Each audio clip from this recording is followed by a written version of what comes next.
ভারত মহাসাগর ও আরব সাগরে নিজেদের নৌ সক্ষমতা আরও শক্তিশালী করছে পাকিস্তান। আর এই আধুনিকায়নের পেছনে গুরুত্বপূর্ণ ভূমিকা রাখছে দীর্ঘদিনের মিত্র চীন। চীনের সানিয়া বন্দরে এক অনুষ্ঠানের মধ্য দিয়ে পাকিস্তান নৌবাহিনীর নতুন হাঙ্গর ক্লাস সিরিজের প্রথম সাবমেরিন পিএনএস কিংবা এম হাঙ্গর আনুষ্ঠানিকভাবে কমিশন করা হয়েছে। অনুষ্ঠানে উপস্থিত ছিলেন পাকিস্তানের প্রেসিডেন্ট আসিফ আলী জারদারি। পাকিস্তানের আন্তঃবাহিনী জনসংযোগ পরিদপ্তর আইএসপিআর বলছে, অত্যাধুনিক প্রযুক্তি ও অস্ত্রশস্ত্রে সজ্জিত এই সাবমেরিন পাকিস্তানের নৌ প্রতিরক্ষা সক্ষমতায় নতুন মাত্রা যোগ করবে। সাবমেরিনটিতে রয়েছে উন্নত সেন্সর এবং এয়ার ডিপেন্ডেন্ট প্রোপালশন এআইপি প্রযুক্তি। এই প্রযুক্তির কারণে প্রচলিত ডিজেল ইলেকট্রিক সাবমেরিনের তুলনায় দীর্ঘ সময় পানির নিচে অবস্থান করা সম্ভব হয়। ফলে শত্রুর নজর এড়িয়ে দীর্ঘ সময় অপারেশন পরিচালনার সক্ষমতাও বাড়ে। পাকিস্তান নৌবাহিনী প্রধান অ্যাডমিরাল নাভিদ আশরাফের ভাষ্য, বৈশ্বিক বাণিজ্য ও জ্বালানি নিরাপত্তার জন্য সমুদ্রপথ এখন অত্যন্ত গুরুত্বপূর্ণ। আরব সাগর ও ভারত মহাসাগরে স্থিতিশীলতা বজায় রাখতে হাঙ্গর ক্লাস সাবমেরিন গুরুত্বপূর্ণ ভূমিকা রাখতে পারে। এখানেই গুরুত্বপূর্ণ হয়ে উঠছে ভারত পাকিস্তান সামুদ্রিক প্রতিযোগিতা।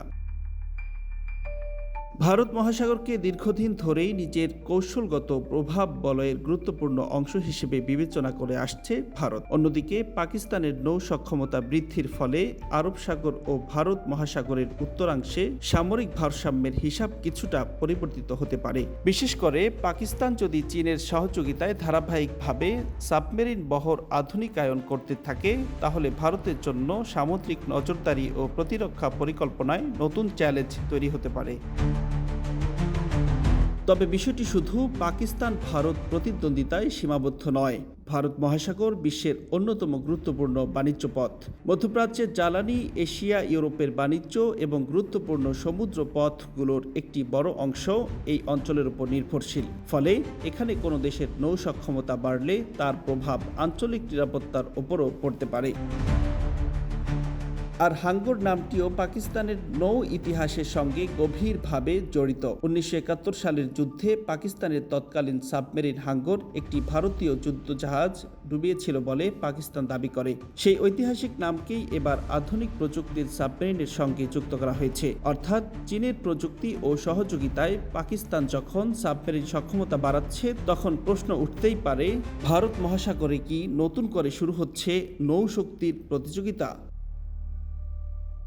আর সবচেয়ে বড় প্রশ্ন, চীন পাকিস্তানের এই ক্রমবর্ধমান সামরিক সহযোগিতা ভারত মহাসাগরের কৌশলগত ভারসাম্যে কতটা প্রভাব ফেলতে পারে, তা সময়ই দেবে এর উত্তর।